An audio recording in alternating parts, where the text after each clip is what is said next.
going to make this speckled 3-colored washcloth. You can also make it in just one color, which is quite easy and has a nice texture.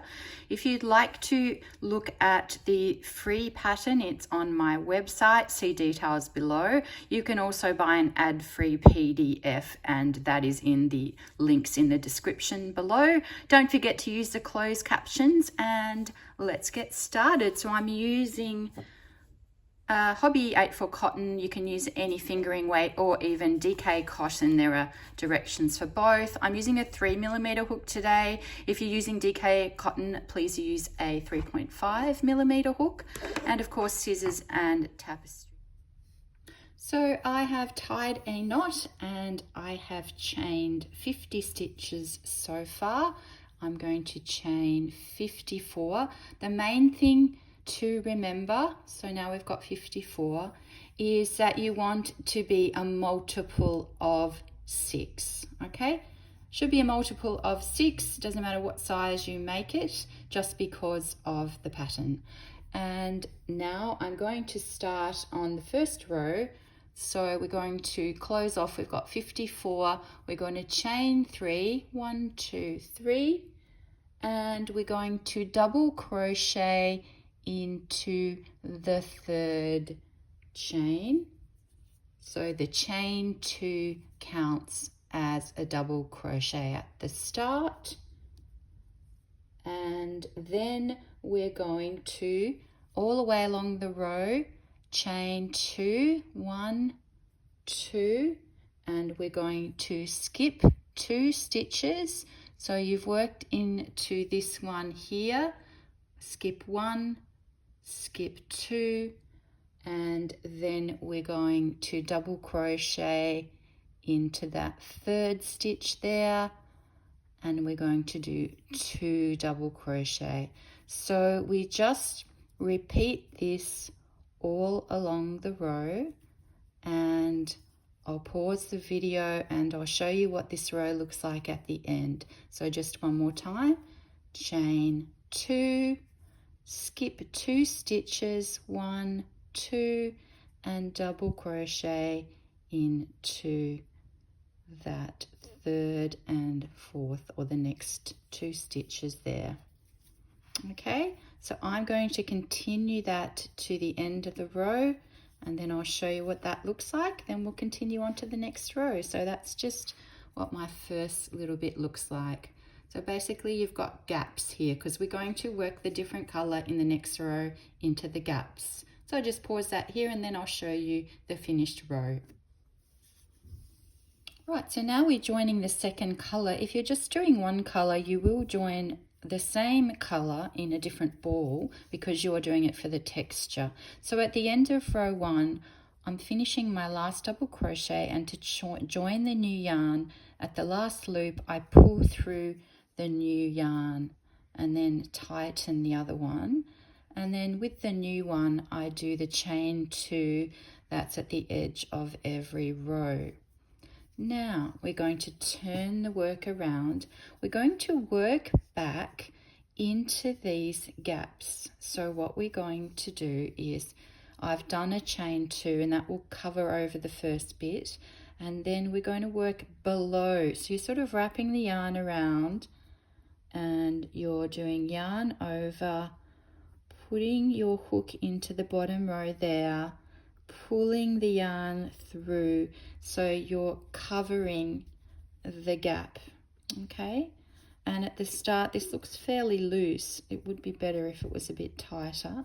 I may need to go into a tighter, a smaller crochet hook, but that's looking a bit better. And then I do chain 2 and again yarn over and going down in the bottom row there, pulling the yarn through to cover that chain 2 from the previous row. So just continuing to do, again, it's pretty easy pattern, chain 2, and you can see we're leaving a gap for the next color in the next row, or if it's the same color, the same color. So again, chain 2 and again double crochet into the row below 2 times. So I'm going to pause the video and I want you to try and finish that row, chain 2, double crochet 2 all the way across. Then I'll show you how the third color comes in and we get that nice multicolored effect. It's pretty straightforward. Once you get the hang of these rows, that's pretty much how it goes. Okay, so I'll pause that now. Right, so we're at the end of row 2. Now just to do the turning of these rows, you finish the row with actually a half double crochet. So yarn under and go right into the edge there and pull the yarn through and do a half double crochet. So you'll see that sort of flush up against there. Now again, I shouldn't have pulled that through actually. I should be moving on to the third color. So I'm going to pull the third color through like I did before.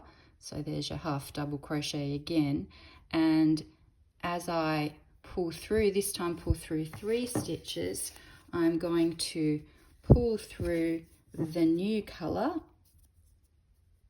And you can tie it, of course, if you want, but I find that once you've done those next 2 chain, it's fairly secure. Then you turn the work around. And for the next row, you're going to continue again and repeat.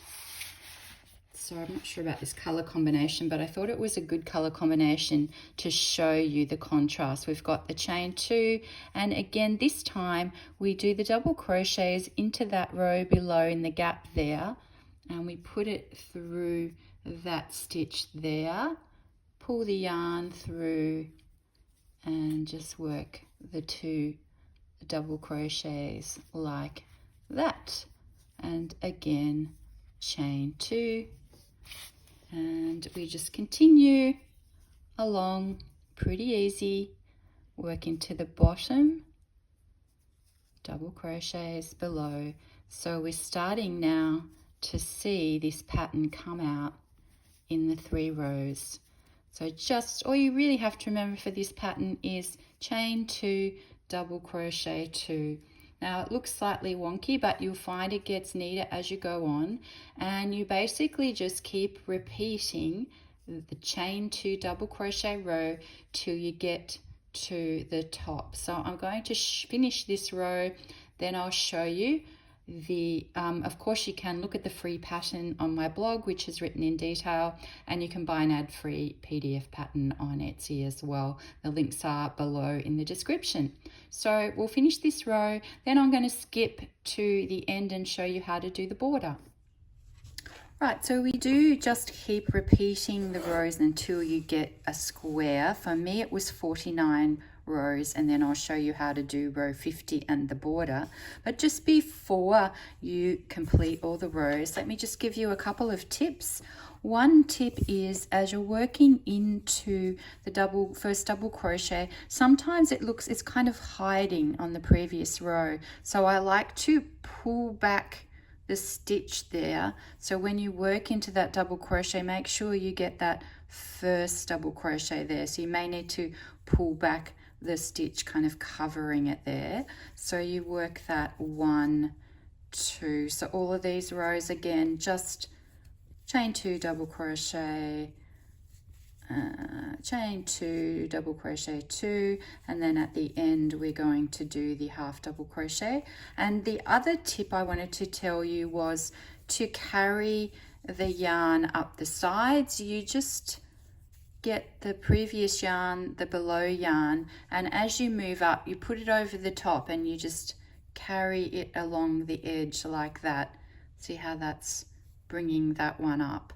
So you just, this one is now, you're now going to start using the grey, and yeah, you just carry them up the side. So at the end, you're just going to have the yarn on the vertical side. You can't even see it on this one. I worked what I did to do the first border around. So you've done those rows. Let's imagine you've now done 49 rows, and in the 50th row what you do is, instead of double crochet into the gap, you do 2 single crochet, and this finishes it off so we don't get that next row gap. So this is the final row. You're going to do chain 2, 2 single crochet just to fill in the gaps, and then that finishes it. And when you get to that last row, you can see what I did here was I made a little chain 2 single crochet 1 border all around just to straighten the edge.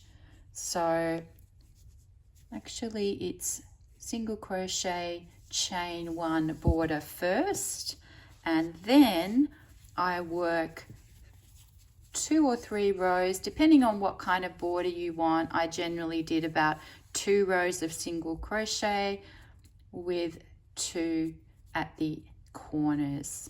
So you end up with that nice border. You can do any kind of border, but I just kind of like the way that looked with the single crochet border. So I hope you enjoyed working this with me, and that you'll end up with a nice colorful one like this. If you use lots of colors, just make sure there are a multiple of 3. So the pattern needs a multiple of 3 colors for it to work correctly up the sides. So hope you enjoyed the video. Please like and subscribe if you did, and I look forward to bringing you more fast and easy crochet patterns. Thanks a lot.